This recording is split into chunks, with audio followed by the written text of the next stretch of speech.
Hello, everybody. My name is Maurice Button. I'm the CEO of City Financial Global. Today, I have the pleasure of interviewing Gordon Bennett, who's the Managing Director of ICE Utility Markets. Gordon is going to be a speaker at the International Carbon Market Summit, which is being held in London on the 30th of October. Gordon, welcome. Thank you, Maurice. Pleased to be here. Let's turn to the questions. First question, how do you think that the relationship between the mandatory and the voluntary carbon markets will evolve over time? Well, hopefully they will evolve and we'll see more linkage between the two markets. You know, California today already effectively links to the carbon credit market. So, for instance, there are independent standards like ACR and CAR and so forth that end up in the California cap and trade program as a CCO. So there is linking today. And once upon a time with the CER market and the EU cap and trade program, there was a clear link there. And that's, I would say that's the only time we've really seen a liquid market in carbon credits. When it was linked to cap and trade, so it was linked to a liquid market, and it basically traded as a basis to EUAs. But the important thing that linkage brought was demand, so you could use those CERs for compliance purposes in the ETS, and that's probably, I mean, that is what's missing in terms of what people call the voluntary market is a real demand center. So in an ideal world, you'd go back to having more cap and trades linking to the credit market. You know, I think that the voluntary market is, I mean, the market itself, the Voluntary Act is for a company to treat its emission as a liability. If you make that a voluntary act, then the market isn't voluntary anymore, because you need to go and buy assets to offset that liability. But until you make that a voluntary act of treating your emissions as liability, there's really not a market. So it's more around the recognition of a liability that's the voluntary component of it. At least that's how I look at it. So that's the missing thing at the present time. I mean, does that prevent sort of achieving the holy grail of there being a unified carbon price? Because at the moment it's quite fragmented, isn't it? Do you think that market mechanisms will deliver a unified price for carbon in due course? Yeah, I don't think not having one price of carbon is necessarily a problem. The only way to get, or the best way to get one price of carbon would be a global cap and trade, but if we're being practical, we're never getting that. So put that to the side. You know, what's a carbon credit represent? It represents a carbon saving. The cost of production of a carbon saving is different, so that doesn't mean there needs to be one price. In the same way that you know, you have a levelized cost of electricity, whether it's nuclear or wind or natural gas, they all have different production costs, and there's different prices of other commodities. So that doesn't mean that carbon needs to have one price. And in fact, from an energy transition perspective, there's no such thing as an energy transition. It's a series of transitions. They're different across the world. So different geographies will have different marginal cost of abatements. Now, if the market was, you know, functioning optimally, the spot market should clear at the marginal cost of abatement. So whatever ton gets us to net zero should set the price. But we don't need to have one price per se to have a functioning market, in my view.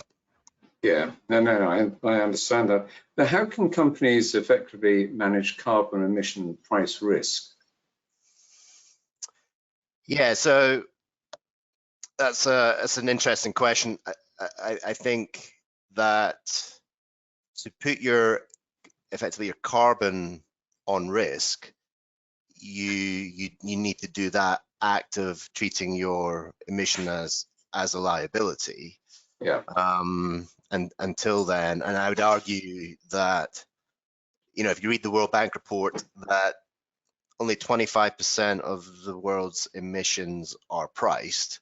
So the vast majority are not priced, and Yeah. I would suspect not being risk managed. But if you are recognizing that liability, then you can invest in a carbon allowance, regardless of whether you're mandated or not, by the way. And you can invest in a carbon credit. Now, clearly, there's not a lot of investment, or there's not enough investment in carbon credits at the moment. Yeah. People seem to be reticent to participate there. But if a company was still keen to sort of recognize their emission as liability, there's nothing that stops them buying a carbon allowance, even if they're not mandated by it. So you could take the view that credits are not investable yet, but you could effectively hedge. If you take the view that carbon prices are low today and they have to get more expensive and to get to net zero, there's a whole bunch of ways that you can invest and hedge against that. But do you actually share that view that the price of carbon is far too low at the present time? Well, I think if you look at any sort of marginal abatement cost curve, then it would point to the fact that it is too low. But it's not a given that the other 75% come on risk. I know we could live in a world where people don't price carbon, right? And even the 25% that is priced, I think the World Bank said that only 5% of those are at a price that's commensurate with where they need to be in 2030 to sort of be on target for net zero. I think if you're not pricing them, then as a society, we're effectively not addressing the market failure, because the market failure is twofold. We don't pay to use the atmosphere, and we don't pay for carbon sinks, which are, most of the heavy lifting today is done by ecosystem services. We get used to getting those for free. So it's quite hard to start paying for something that you've effectively had free for forever. So it's quite a challenge to bring it on risk, although the risk is there and the cost is coming out, right? We just don't necessarily put it in like a carbon bucket. So we're having to pay for events that that are climate related. But we don't. The way that we recognize the cost is sort of ex post, as opposed to doing it along the way, if that makes sense. Do you think people are just sort of kicking it down the road? Do you think there's sufficient realization that there's a real need for this market to work properly to avoid the problems you were just describing? I don't know.